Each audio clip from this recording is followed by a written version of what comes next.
Andito na naman ako mga kailulan sa ibabaw ng aking rooftop ng aking bahay. Siyempre nandito ako sa aking mga tanim na okra at eggplant.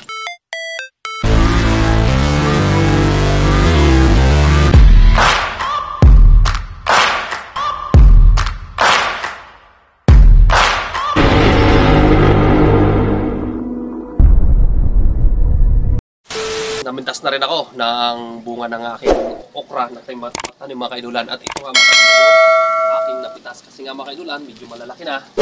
Kailangan ko nang pitasin sila. Ito mga kailulan, oh. Ayan, yung aking pinitas na okra. Sabi nga ikaw mga kailulan, kung pang ulam-ulam lang. Ayan, sigurado. Kung bibiliin mo ito mga kailulan sa palengke, sigurado dito ang mga 100 pesos nito.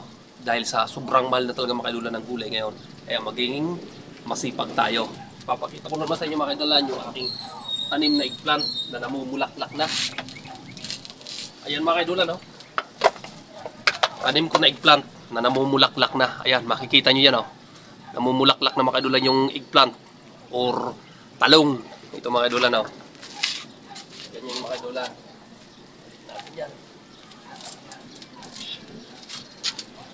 Balik na natin sa lagayan mga kailulan. Pansin nyo mga kailulan. Ito mga kailulan, oh. Puro yan, eggplant yan. Yan mga kailulan, namumulaklak na yan at may bunga na. Yun, nagpumubunga na ang mga kailulan at yung iba namumulaklak. Yung akin naman tanim na okra at ito nga mga kailulan, ka-harvest ko lang. Ayan, pero may mga bunga pa yan mga kailulan. After 3 days, pwede na naman tayo dyan magkuha na naman o mag-harvest ng bunga para pang personal natin na araw-araw pang ulam natin. Kasi tulad yan, nag-harvest ako nakaraan na iyan, oh. Biyernes. Ay di, Webis mga kailulan, Webis ako nag-harvest. Sakto, linggo ngayon, malalaki na. Sabi ko, sakto na to, goods na talaga yung sukat niya mga kailulan, oh.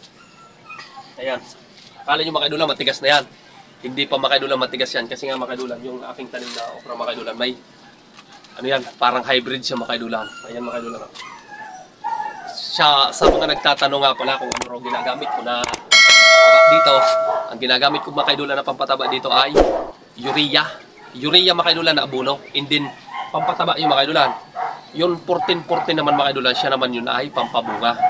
And then sa mga pang-spray natin sa sa mga insekto, ito naman mga kailulan yung aking ginagamit. Kaya sa mga nais at gustong matuto na paano magtanim sa ganito mga plastic bottle, kasi may mga nagtatanong na sa akin, Idol, paano mo yan ginagawa? Kasi ang tataba ng halaman mo, ng mga tanim mo na gulay. At ayan, yan lang mga kailulan ang sekreto dyan. Pag once na nagtanim kayo sa ganyan, kailangan mga kailulan, alagaan nyo talaga. Araw-araw, dilig, umaga, at saka hapon. Yan ang sekreto dyan. Kita nyo kung gaano kalulusog. Ayan, maraming salamat sa lahat na nag-support sa aking YouTube channel. At siyempre mga kailulan, nandyan din ako para mag-support din lagi sa inyo. Napakita ko lang mga kailulan ang aking mga tanim dahil nga mga kailulan sa sobrang mahal na talaga ng gulay ngayon. Kaya kailangan maging masipag tayo. Sabi nga mga kailulan, diskarte sa buhay. Ayan, oh. Ayan mga kailulan, may mga bunga pa yan, oh. Ayan, oh, namumulaklak pa yan. Ayan, dami pang bunga yan. Imagine ninyo mga kailulan, oh. Ilan piraso itong aking napitas? 3, 6. Ayan mga kailulan, may napitas tayo 10 piraso na malaking bunga ng okra. O diba? Ilalaga lang natin, tapos may bagoong tayo. Napakasarap na yan. Saktong-sakto na yan mga kailulan. Talagang mapaparami ang kain nyo. Ganyan lang mga kailulan ang teknik, oh. Ayan. Ito, napakalusog yan. Tataba mga kailulan, oh. Talagang mapapahanga ka. Yung aking tanlad mga kailulan, ayun. Ayun, oh. Masarap yan sa tinula. Aking tanlad. Kung mapapansin mga kailulan, dito yung sa ibabaw ng aking rooftop. Kasi yan ang bubong na yung mga kailulan. Yun, sa dulo, yung aking alagang pusa. Siya naman ulmos nung maliit pa. Siya yung mga kailulan, pinupunta ng kalapate. Ayan, maraming salamat sa lahat na nag-support sa aking YouTube channel. Yeah!